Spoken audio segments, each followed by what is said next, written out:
Hello and welcome to another episode of India and Global Left. If you are new to the show, please smash that subscribe button. Also consider becoming a YouTube member, a Patreon, or donate small amounts given in the link in the description box. But the least you can do is to like, share, and watch this show. Without further ado, let me welcome our guest today, Dr. Joanna Lei. Dr. Lei is a Taiwanese politician, former lawmaker, a businesswoman, and a political commentator. Dr. Lei, welcome to India and Global Left.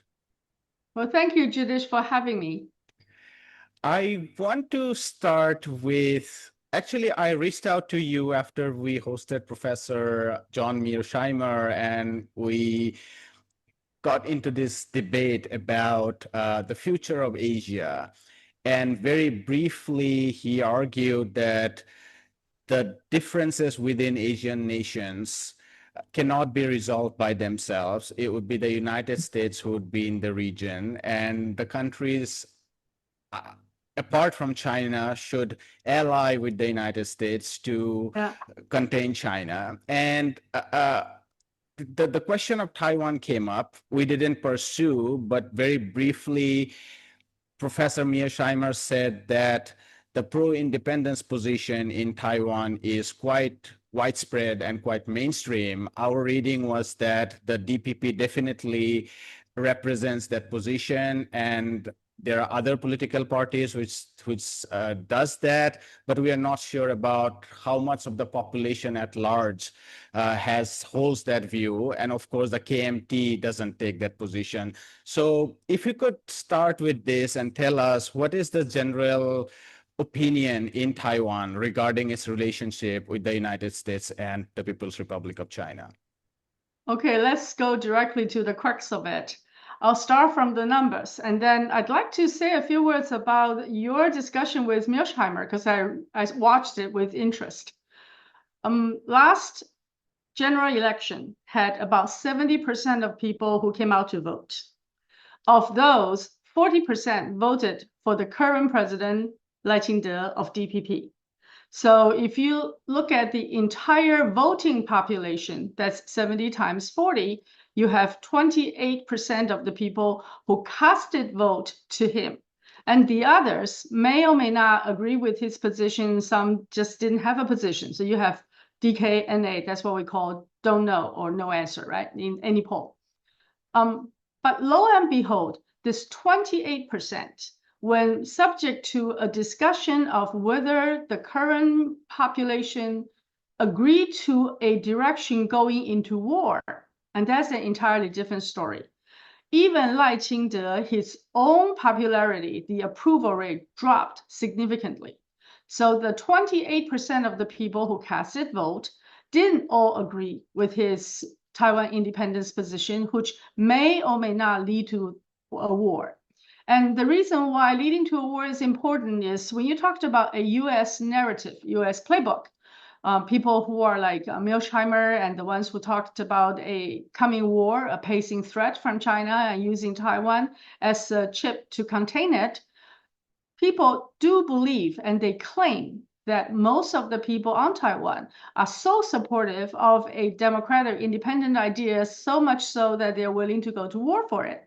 But the actual number from the behavioral number, which is the actual number percent of votes, and the attitudinal number, the recent approval rate, all showed significant drop once a potential of war is being discussed. And that is very important because people in Taiwan didn't have a taste of war for about 66 years. The last time we had a hot war on Jinmen, which was a remote island, that was in 1958. So no one actually had a real experience of war.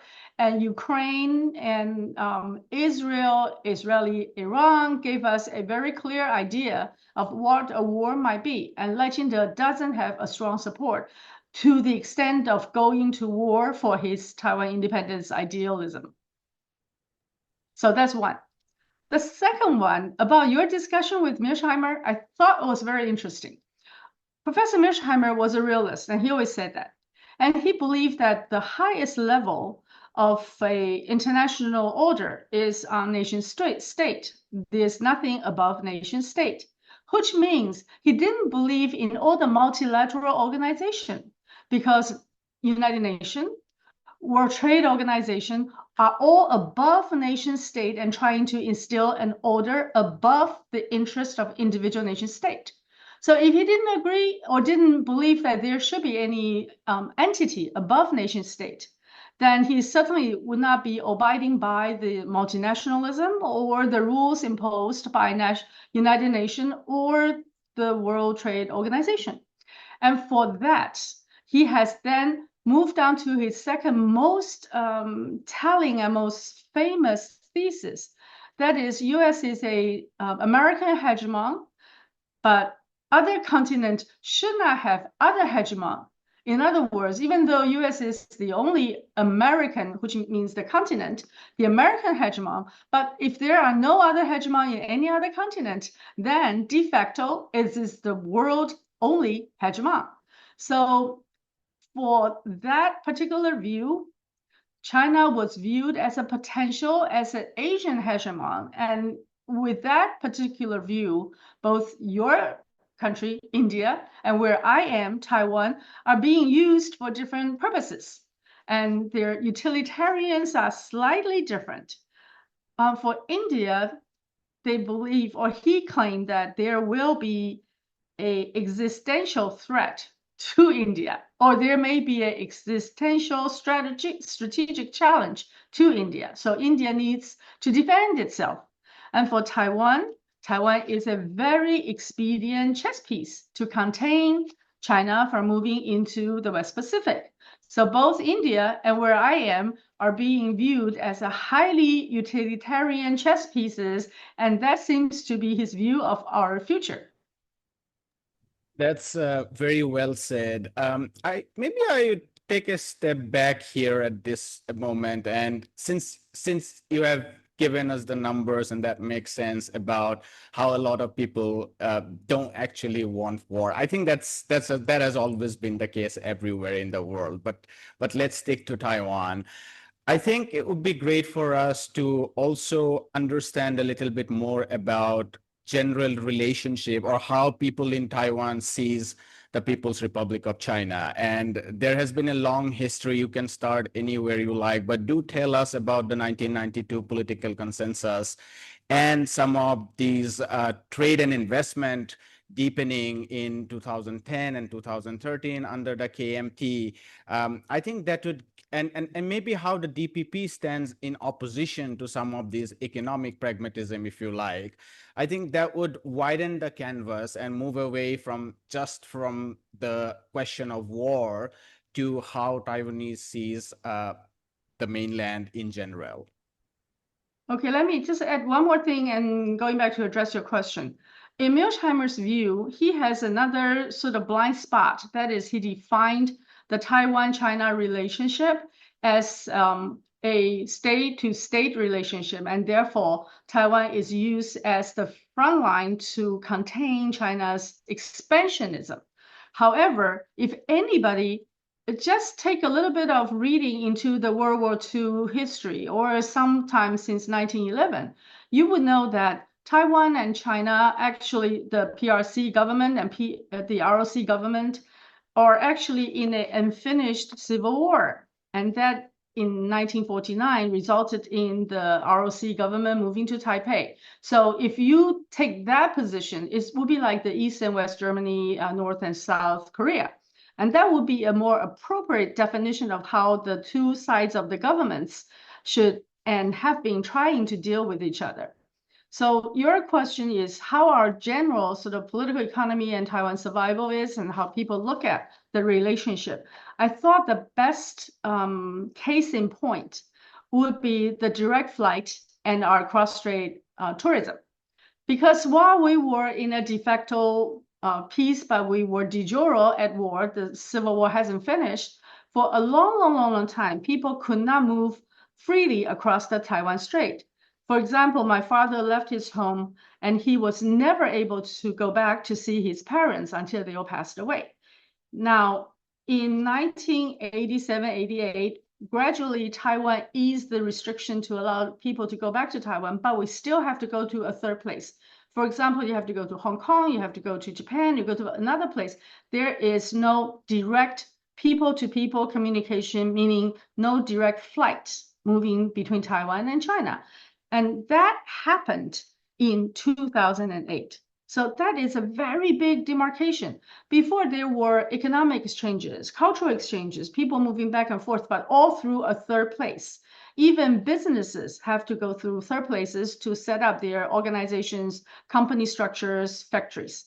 But in 2008, and actually hurt my finger when DPP refused to let us pass a regulation to allow direct flight. People were able to fly from Taipei to Beijing to Shanghai to all the different places. And for those years, you can see the people moving across the Taiwan Strait from about 300,000 to 400,000 people from mainland to Taiwan, and about 4 million people from Taiwan to China in 2007, all the way moving up to the peak of China having 4 million and plus people coming to Taiwan for travel, family visit, and so on and so forth. And Taiwan has more than 5 million, 5.7 million people to China. So the cross-strait people-to-people exchange is at the swapping number of 10 million. And that tells you how people across Taiwan Straits look at the other side more than any other number. And the second thing is our trade, the political economy is such that Taiwan is an extremely small island, high-tech, high precision manufacturing, trading related, and our number 1, 2 trading partners and are United States, PRC, and China, and sorry, Japan. So these are our number 1, 2, 3 trading partners. But if you look at the specifics, the number one, the largest industry everybody knows is very familiar is the chip business, TSMC, and so on and so forth. They are about 50% of our largest sort of block. And then there is about 30% block, which is extremely integrated to the global sort of supply chain. Precision engineering, ICT, and so on and so forth, parts and other critical components. And that is extremely tied with mainland China. Some are because you have the Taiwanese businessmen in different places, but mostly PRC is setting orders to Taiwan. So we sell to PRC, and that's our largest surplus. Our largest trade surplus is actually from China, even, and that's your last point, even at the time when Tsai Ing-wen was the president, and even today when Lai Ching-te is the president. So you can see that the economic elites are working in an entirely different universe. That universe is still moving back and forth, and PRC is still the number 1 trading partner in terms of that middle block of our trade surpluses. And without PRC, we will be in trade deficit. So both in terms of people moving back and forth and businesses, money moving back and forth, PRC remains the number 1 most critical partner for Taiwan. If you could tell us a little bit about what I see as a contradiction between the political position and economic position of the DPP when it comes to the People's Republic of China, because as I read Taiwan's history, it was this moment from 1980s onward, 80s and 90s, where there was this general trend of globalization, where economies were opened up and export became, I mean, for Taiwan, it was much prior, but the 1980s were the moment where there was upgrading in the high value chain, the TSMC, the UMC, the Science Park, and so on emerged out of that moment, and it deepens through the 80s and the 90s. Now, on one hand, I see that the proponents and the patrons of DPP do talk about a liberal world order, a globalized world order, a globalized economy, and so on. On the other hand, it doesn't take seriously this deepening economic trade and investment relations that you just outlined. If one is to follow this logically, then one can only imagine that they would hope that a relationship with the United States or others would probably compensate for what would be the loss with the PRC. But we are not seeing that. If at all, the United States is moving in a different direction. So if you could tell us a little bit about this contradiction, and what do people on the other side think who talk about this hard break from the People's Republic of China? Well, the first part of your discussion was really to the point. When I went to the United States as a graduate student in 1980, Taiwan was exporting mushroom cans, cans of mushrooms, umbrellas, and textile. And that was the economy then. But towards the end of the 80s, early 1990s, Taiwan has upgraded into a place with very critical manufacturing, especially with TSMC's foundry business. So it is from that point on, our high-tech and precision engineering, precision manufacturing, high-level materials became a part of the high-tech manufacturing supply chain. And DPP's supporters, most of them, didn't participate in that sector. So that sector's growth and extreme success had very little to do with the current DPP leadership. They were in medical, biotech, and other kinds of businesses. Few of them were in traditional finance because they are the old Taiwan families. So they will be in insurance, banking, and trading in terms of stock exchanges, capital markets. So you can see that the DPP elites are very different from the technology and global elites being brought up in the 80s and 90s and built today's Taiwan economy. And that is probably one of the explanation why they take little attention to how the political position may hurt the international part.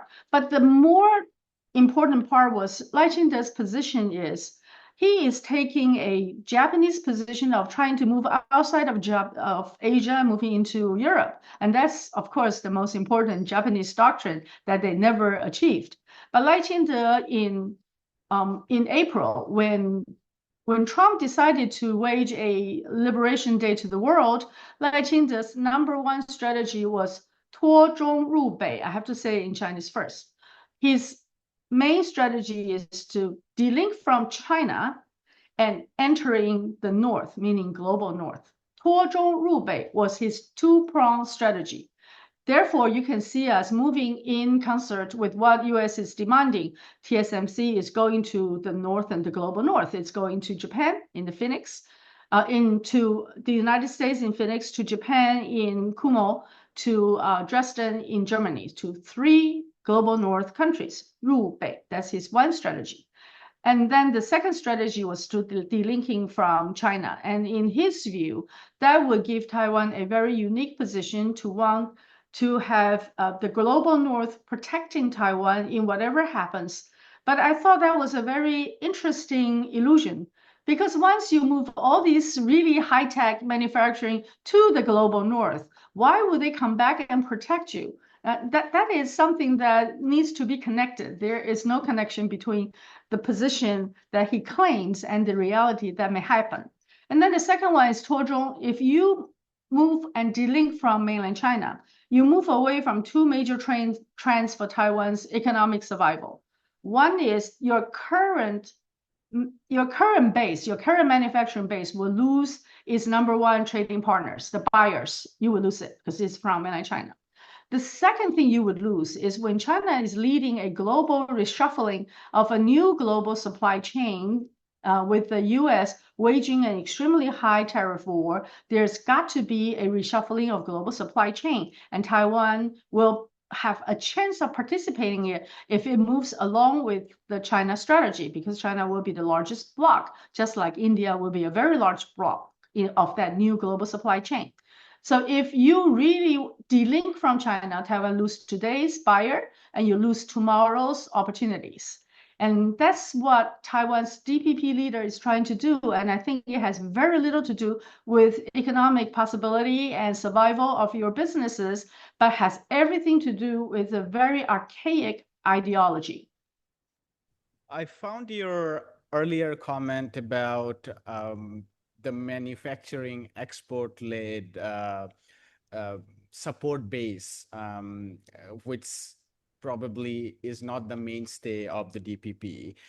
Very interesting because that's also the industrial versus service based divide. But not just that, one can also think about the middle class versus working class business on business class, the working class business class on the one hand and the middle class on the other hand. And Exactly. this brings to me my mind to ask you something about the so-called sunflower movement. Mhm. If you could tell us a little bit about what your view of that, because the outside world is told about this movement as a democratic movement. It's for pro-democracy and student-led youth activism and so on. How do you read that movement, and what has been the legacy of that movement? Sunflower movement is actually a legacy movement of an earlier one. Taiwan has different political leaders, meaning presidents, who have a very strong position of cutting further integration with China. So the number one was Li Denghui when he decided to 借机用人, which means to make everybody more cautious of going into China. That is when he saw the economic elites are all seizing opportunities, setting up their factories, moving into the China market. So he has tried to put a very clear warning signal and moving into a southbound, meaning asking people to move to Southeast Asia, the southbound movement to take the place of China market. So Li Denghui, 1995 to 2000, around that time was the first time it's trying to block the movement of businesses from Taiwan to China. And that was sort of There was also the moment where some of the low-tech businesses were manufacturing, offshoring, yeah, basic to the manufacturing going mainland. to China, large numbers going into Guangdong, to Fujian, to mostly to Guangdong. And the first DPP president, Chen Shui-bian, followed on that particular position in 2002. So they continue to guard and control and manage Taiwanese businessmen going into China. So that's the first time. The second one is the sunflower movement. That is when we already had an extremely open economic relationship during Ma Ying-jeou's time. During Ma Ying-jeou's time, Cross-strait has 23 agreements and 11 official meetings. We have signed different kinds of agreements to open up our transportation, business sector, and so on and so forth. So if you continue to see a gradual business integration between Taiwan and China, in the views of those who are proposing a Taiwan independence, that definitely will be a very bad news. Because if all the people and money are moving towards China, and the greater integration will prevent them from proposing Taiwan independence. So students were mobilized, and I use this word very carefully. Students were mobilized to occupy the general hall of the Legislative Yuan. You know, I think this has to be described to your audience who doesn't know Taiwan that well. So if you have a protest, in our local regulation, you cannot protest in places of major government institutes. For example, you cannot go to the major court, you cannot go to the Legislative Yuan, you cannot go to the presidential palace to protest. But Legislative Yuan, which was the Senate, was actually broken in by the DPP members, DPP parliamentarians, allowing the students to go to not just any place, to our General Assembly Hall, which is a place that even congressional aides were not allowed to go in. Reporters couldn't go in. Only legislators, meaning senators, could go in to the Congressional General Assembly Hall. So the sunflower students were occupying the General Hall for an extended period of time. And now if you look at the leaders, they are in the DPP's main positions. The three leaders are all now political leaders supported or agreed upon by DPP. Now, that movement blocked the further easing of our service trade relations because we already have general goods agreements in the ECFA situation. But that was the time when we were trying to move one step forward on the service trade, actually per the request of Taiwan businesses. If you are the financial sectors, you are the banks, you are the insurance companies, if China gave you a special inroad, allowing you to go in with the lower capital requirements and easier entry into the China market, then you would have a heads up against all your international competitors, number one. And all your international competitors would then work in a joint venture with you to use your leverage or pipeline to go into China. And that would make a Taiwanese financial institutions much larger. So it's actually benefiting the large Taiwan financial and other service sectors, technology services, financial services would all benefit from a service trade agreements. However, students were using the other logic, and DPP Lai Ching-te actually was using the other logic, saying that, okay, all the barbers will come to Taiwan. People will come and do the small hawker stores, and you would not have your jobs. So if you have service trade opening up, which actually was not true, because in the limited service trade agreement, there wasn't such a thing. But they said you would have a very famous saying is Was that, this the 2013 agreement? yeah, that was the Sunflower movement. Sunflower was protesting a service trade agreement.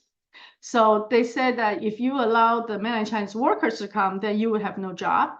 And if you allow your husbands to go, then you would have no husbands. So men will have no job, women will have no husbands. And those were very famous saying. Let me go back a little bit on the Sunflower. I said they were mobilized. I have led movements in Taiwan. In 2004, the March 19th movement, and in 2006, the Red Shirt movement.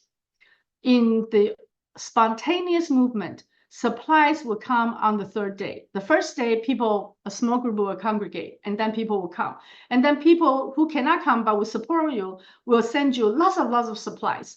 Towards the end of the Red Shirt movement, we have more food than we can eat. So we actually, distribute it to the homeless people.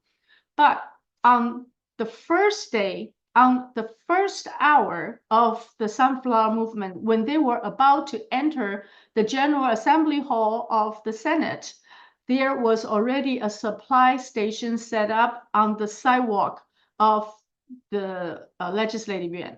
And I know that place so well. I have done so many mass movements. I have never seen anyone with boxes on boxes of very well-organized supply.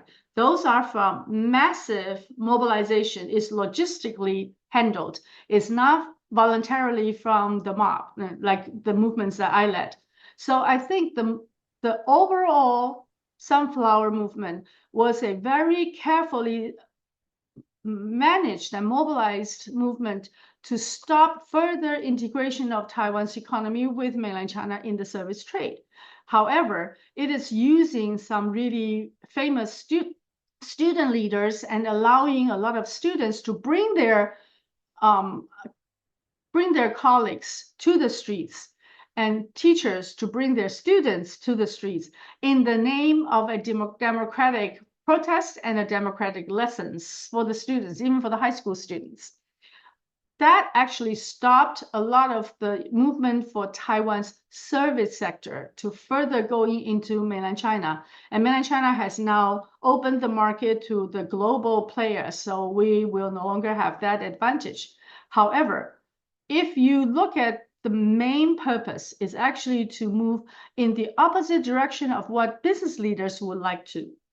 The Li Denghui and Chen Shui-bian's movement is moving away from the technology elites, their plans to go to China. But the service trade movement actually moved away from the financial and other business service elites, and their plan to go to China is stemmed by DPP. And to date, we will no longer have any such opportunity at all. I want to maybe just a quick question, because as you were saying, I was thinking about Ukraine and 2014, exactly, the Maidan coup. Of course, I don't want to equate that, because there we have very direct evidence of foreign involvement, far-right movements, use of guns, and so on. I don't think that was the case in Taiwan. But do you suspect there were, as you spoke about, piles and piles of food coming to protest, which are, if these are organic movements, as you said, I've also participated in these movements. Yes, there are supplies and food, but they are never in abundance, as you said. Do you suspect there were foreign hands, in the sense that some front organizations or something were active in Taiwan? I have a couple of data points. One is the sunflower movement, power and pie of boxed supply. They are really well-organized boxed supply. The second data point is you probably remember Taiwan was used to support China to support Hong Kong's student movement.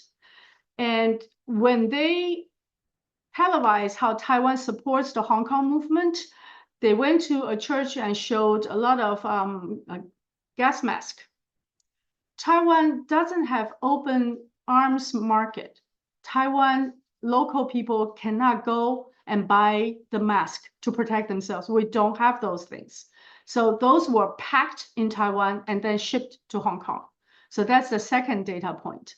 Third data point is roughly around 2013 and 14, there were quite a lot of students going into the United States, but there were no direct evidence at that point, but right now, some of them have risen to be political leaders. And if you tracked their rising, that's roughly around the time. So let me give you another data point, which is the time. I think the most important time that we see a lot of the movements is Obama after 2009 G20. 2008 is the sub-debt crisis. You all understand that the United States made a big disaster and he needed the world to support it.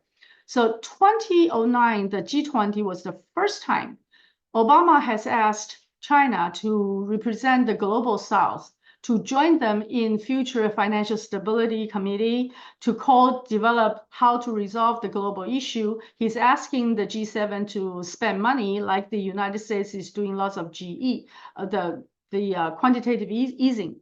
The QE, the new money printed, was used by the G7 countries and also asking the other countries to also help. But roughly around that time, in 2010, China's GDP will reach about 15% of global GDP.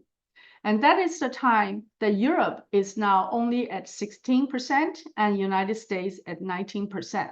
And they were dropping to the level, and China is rising since the WTO. So I think that potential crossover is where the United States changed its position to China. It is then starting to view China as a pacing threat, which is a term that you hear all the time. China never had a military or other kinds of threat to the United States. So why is it a pacing threat? The only explanation you can find is China's economy is rising to a level almost at the peer level of Europe and only slightly below the United States. And that is why China is now being viewed as a potential threat, and other movements will be used to either contain it or deter it, such as the Tibet and Xinjiang human rights issues, Hong Kong student movement, Taiwan sunflower movement. They all coincide around that time. So coincidence or coincide, the time sequence is one of the sort of methodology we in social science try to link things up. So I think you have a very keen observation, and we do have some data points supporting it.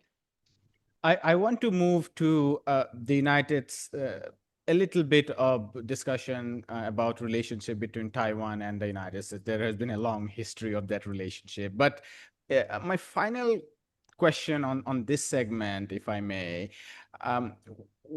what's your vision of let's say, for the lack of a better word, the economic policies for Taiwan going forward? I know this is a very broad question, but I'm asking this given what we are discussing now is that Taiwan had a very successful story of trade liberalization. This Taiwan lies within the League of Nations like Korea, Japan earlier, People's Republic of China, of course, later.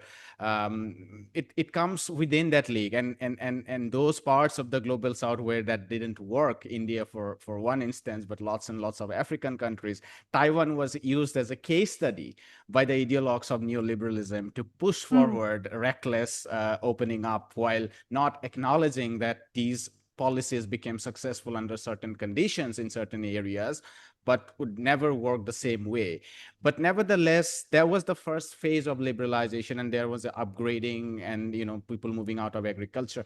Then came the question of liberalization of the services, which you spoke about, and that never took off fully. But a lot of people also, both on the left but also on the right, became critical of that phase, and that phase never took off in Taiwan in the way perhaps many would have envisaged. But now we are standing at a moment where on the trade side, the economic liberal trade side has been completely, the United States is running roughshod over it. So a lot of people are rethinking about the trade side.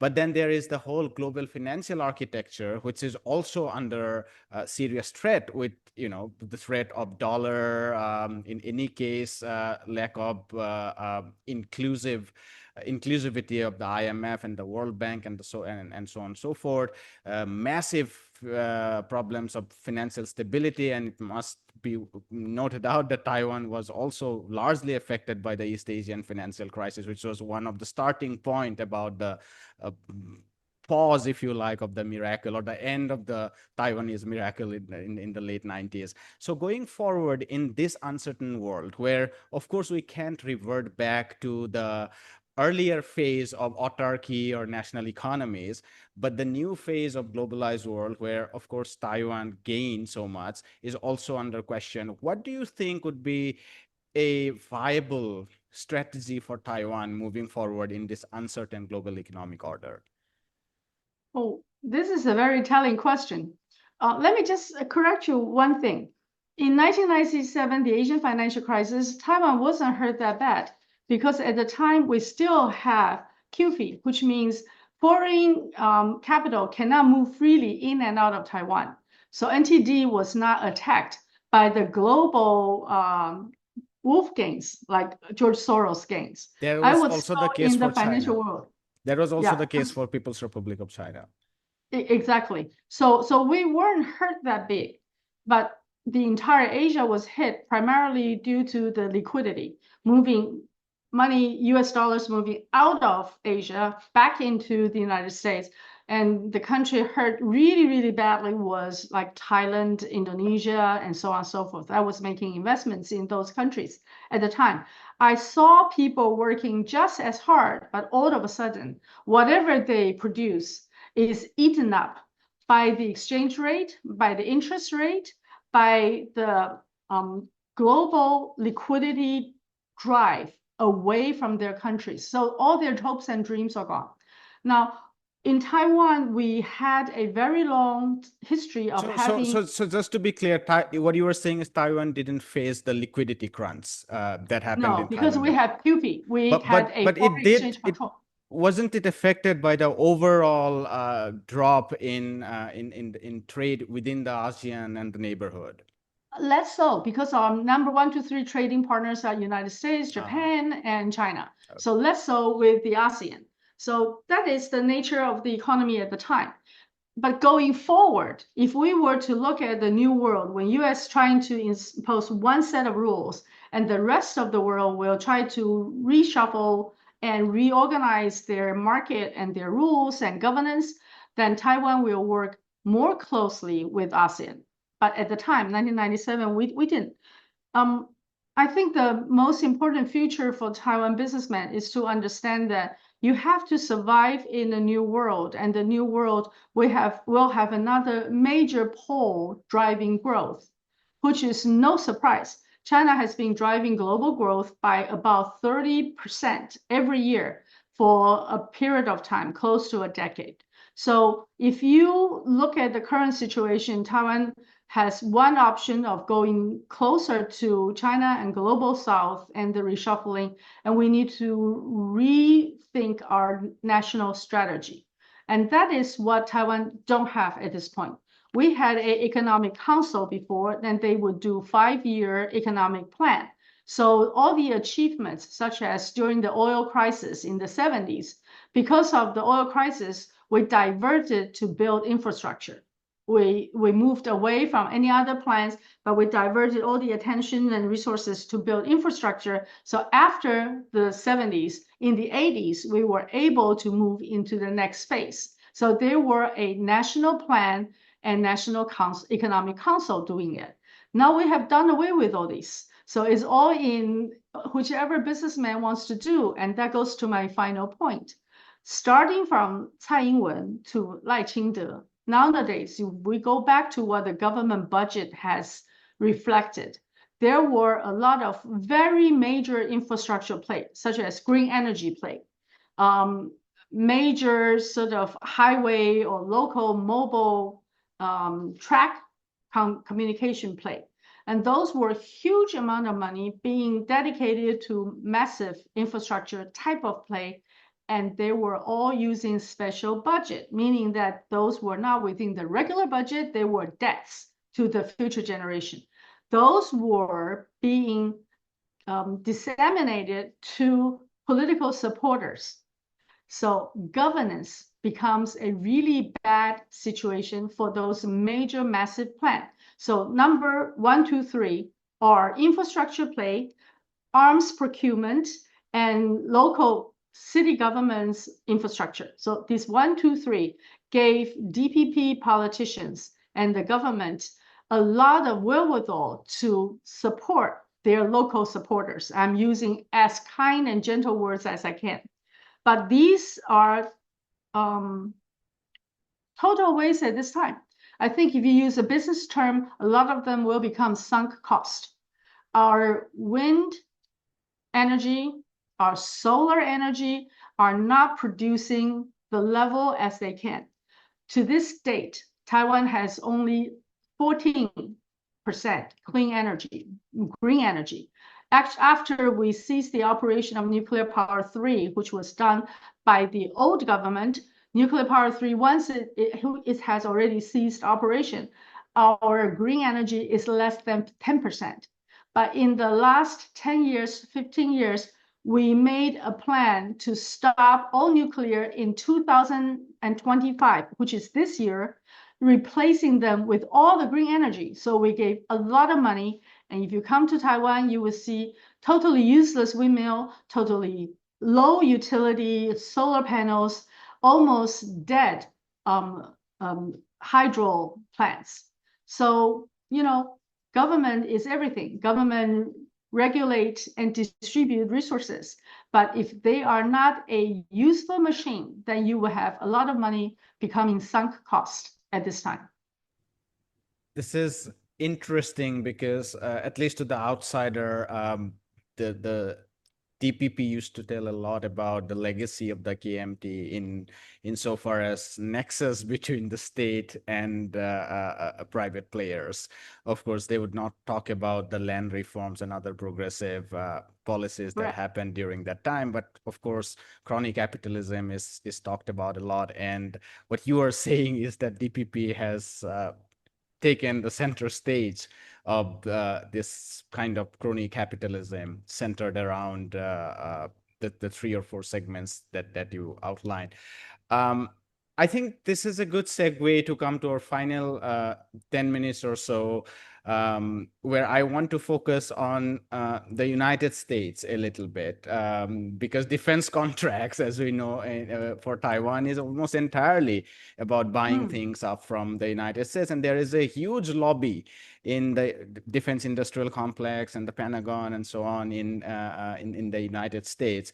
If you could give us a brief sense of what has been the relationship between Taiwan and the United States. Of course, it began as I saw it, I see it, correct me if I'm wrong, as Taiwan being part of that Cold War strategy of the United States with the 1954 Mutual Defense Agreement. Then there were changes in the 1970s, but again, the defense contracts were never pulled back. In fact, they kept on flowing. So tell us about what kind of pressures come from Washington and the United States in general, insofar as Taiwan is concerned. We'll just do 3 phases. Starting from having a joint defense treaty in the 1950s, Taiwan depends completely on the United States for arms procurement, and a lot of time at the time, a lot of the arms articles were given to Taiwan to help defend the Taiwan Strait. From 1972 to 79, there was a sudden change of direction. Mainland China is now seen as a potential partner, helping them to stem the USSR. So 72, Taiwan lost its representation in the United Nations Security Council and the United Nations. In 79, US severed the diplomatic relationship with Taiwan and the joint defense treaty.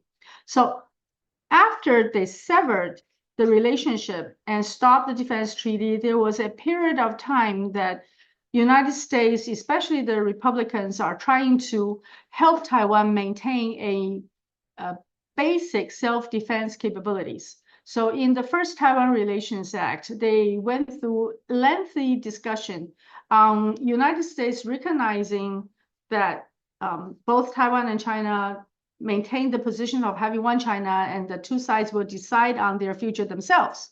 But in exchange, they got an article allowing them to provide defense mechanism, defense articles to Taiwan. So defense has always been a key word. They wouldn't give us more dangerous articles, quote unquote, such as a submarine. Now, there is a sudden change in the last two presidents, starting from Tsai Ing-wen, but more so in Lai Ching-te, the second term of Tsai Ing-wen, which Lai Ching-te was already a vice president. They are now proposing to give us more of the articles that they wouldn't give us, but focusing again on the new strategy of asymmetrical warfare. This is also the phase where the US has started to see China as a threat, increasingly more and more threat. Exactly. But it's more of using Taiwan as a porcupine. I think you probably heard the word. Taiwan will arm itself as a porcupine, so you will have to calculate your potential loss if you were to take Taiwan. That's their word to mainland China. So they are now giving us, number one, more high-level defense articles that we have requested for years and years and was never given. But now they said, okay, we're all going to give you that. So they signed a lot of agreements, but also focusing on the asymmetrical warfare situations, giving you enough to do urban revolution or urban warfare. I don't think that's something Taiwan can even entertain. Taiwan is an extremely small island. We're not like Ukraine. We are so small that if you started having a warfare, even in your countryside or in your urban centers, it will be devastating. Taiwan, look at how Israel is now facing. Israel's situation today will be if you decided to withdraw to the Taiwan island and fight on Taiwan. That will be the situation. Your hospitals, your major traffic communication centers, transportation centers will all be destroyed. So US is now selling us two types of arms articles, slightly higher level, but in a very slow speed.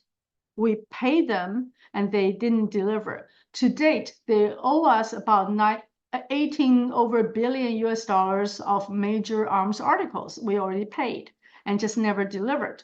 But on the other hand, they're promoting asymmetrical warfare situation or asymmetrical warfare arms. So US is definitely arming Taiwan as part of their island chain bloc to deter and contain China from going further out. But at the same time, the kinds of arms they give Taiwan is insufficient. That doesn't constitute an overall defense system. And more importantly, the current defense strategy, which is the asymmetrical urban warfare, would not suit Taiwan. It would not be for the best interests of Taiwan, and would not be for the best interests of the everyday people living on Taiwan. You mentioned Israel, and it would be even more devastating for Taiwan. I mean, for one thing, there is no Taiwanese lobby in the United States like the way we have in for Israel. Exactly. Israel has a very direct. A lot of that is based on very close racialist notions of solidarity, which I don't think anyone from Asia would have that leverage in Washington. So I think Mhm. the place where we should look at is Ukraine.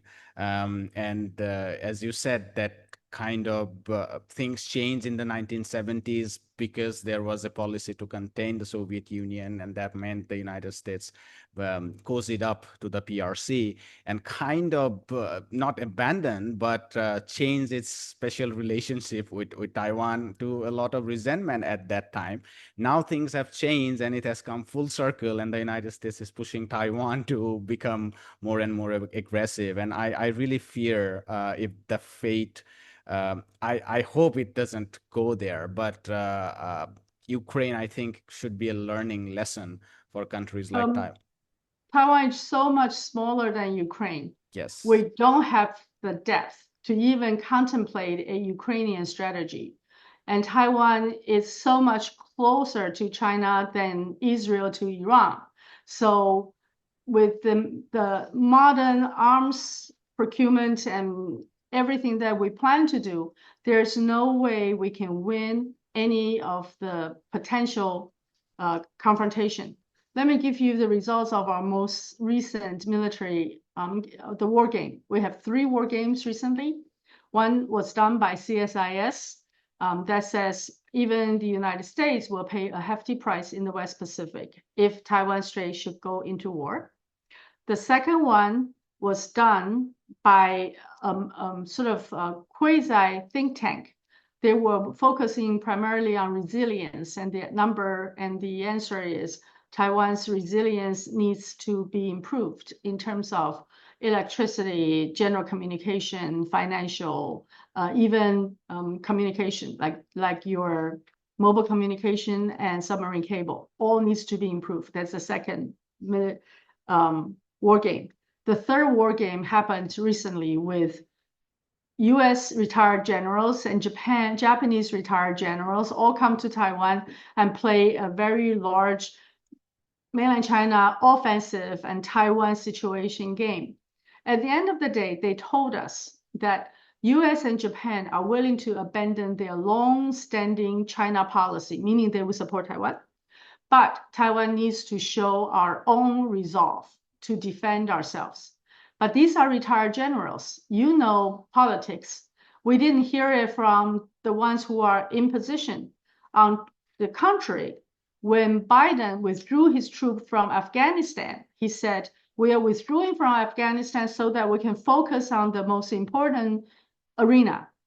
And everybody knows it would be West Pacific. When Mark Rubio recently said US should withdraw from Ukraine and should not further engage into the Middle Eastern situation because there is a more important competitor. You know who they're talking about. So there is no room for us to be optimistic because the United States is looking at the first island chain centered around Taiwan as a potential to curtail the growth of China and contain the growth, in my view, of China-led global South.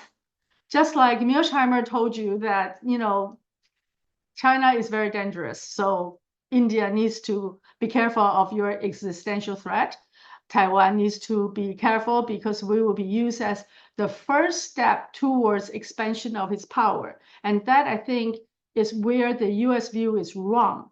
China looking at Taiwan as a critical national interest, not because they want to expand into other places, but because they have always, meaning the entire Chinese history, historical regimes, dynasties, have seen Taiwan as part of the inseparable part of China. So whatever they are willing to do to remain as a part of China, to keep Taiwan a part of China, is not what they would do to other countries. There is no room to say that because they would even contemplate arms or force to force Taiwan to come back, would indicate that they would go to do Japan, to Korea, to other countries. There's no such thing because the other places weren't viewed as a historical China and has always been an integral part of, inseparable part of China. Qing dynasty ruled Taiwan for over 200 years. Only in 1995, Japan took over for 50 years. So 1890, historical facts was 1895. missed by Mearsheimer, and those views would look at Taiwan-China situation in an entirely wrong way. The global view of a Chinese government is not what the US is looking at. They're not a regional hegemon expanding and threatening all its neighbors. And I was so happy that you picked this title and you picked this time to talk about how Mearsheimer has talked to you about India and the rest of our situations, because I thought your premise was really good. If you don't take that view, the US view, then we may have a chance of resolving our differences. Even with the most recent Indian-Pakistani Air Force situation, now we are still trying, we meaning Asians, Asian countries are trying to resolve our own issues and not trying to escalating it or lengthen it or enlarging it to a larger regional war. We'll leave it there, Dr. Lei. Thank you so much for your very, very insightful answers, and have a wonderful rest of the evening. And we should pray for the Middle East. The situation is really Absolutely. dangerous. Yes, And we sir. shouldn't go into that same path. Absolutely. Thank you so much, Thank you. and have a wonderful rest of the day ahead. Hi, my name is Ayushman. I, along with Jyotisman, have started this platform. In the last 2 years, we have tried to build content for the left and progressive forces. We have interviewed economists, historians, political commentators, and activists so far. If you have liked our content so far and want us to build an archive for the left, I have two requests for you. Please do consider donating for the cause. Link is in the description below. Also, if you are not able to do so, don't feel sad. You can always like our videos and share our videos to your comrades. Finally, don't forget to hit the subscribe button.